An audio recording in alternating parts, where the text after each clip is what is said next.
Wake up to radiant, soft, and glowing skin with this DIY Glow Booster Night Cream. Unang-una, kumuha ko ng aloe vera gel.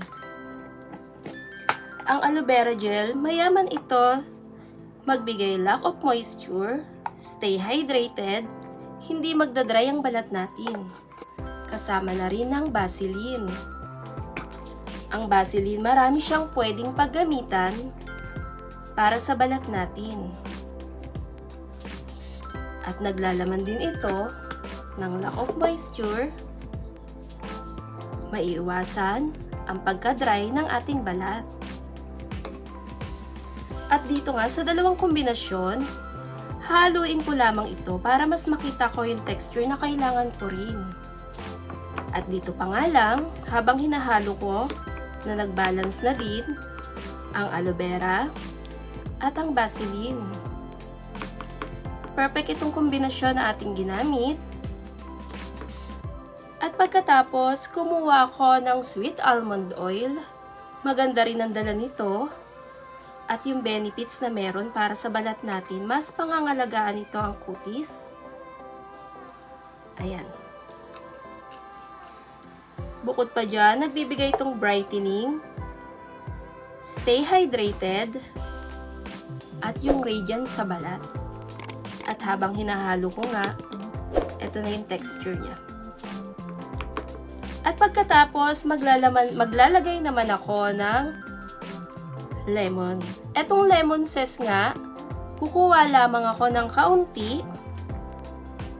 kaunti lang, at ilagay doon mismo sa Vaseline, aloe vera, at yung sweet almond oil. Mayaman ito sa vitamin C. Mayaman din siya sa antioxidant na tumutulong magbigay lightening, brightening, lalo sa pangingitim gaya ng dark spot. At heto na nga siya. Mukhang healthy glow ang balat, talagang mapapangalagaan nito magbigay moisture, brightening, yaman nito sa collagen at antioxidant. Magandang pangangalaga itong cream na aking ginawa at makakatulong din talaga to para sa akin o sa atin. Sa paggamit nga nito, kumuha lamang ng kaunti at overnight ibabad sa balat. Ayan. Ganyan mo siya. I-relax mo lang siya. I-relax at dahan-dahan mo siyang i-massage. Hayaan mo lang to overnight bago matulog sa gabi at i-relax ang iyong balat. Sobrang refreshing, cooling effect sa kutis. Kung ikaw ay nakakaranas ng hyperpigmentation o pagkaroon ng batik-batik sa balat, maganda itong aking ginawa, makakatulong siyang pangalagaan, maiwasan ang pagkaroon ng dark spot at nagbibigay ng uneven skin tone na magbibigay brightening at kinis sa ating kutis.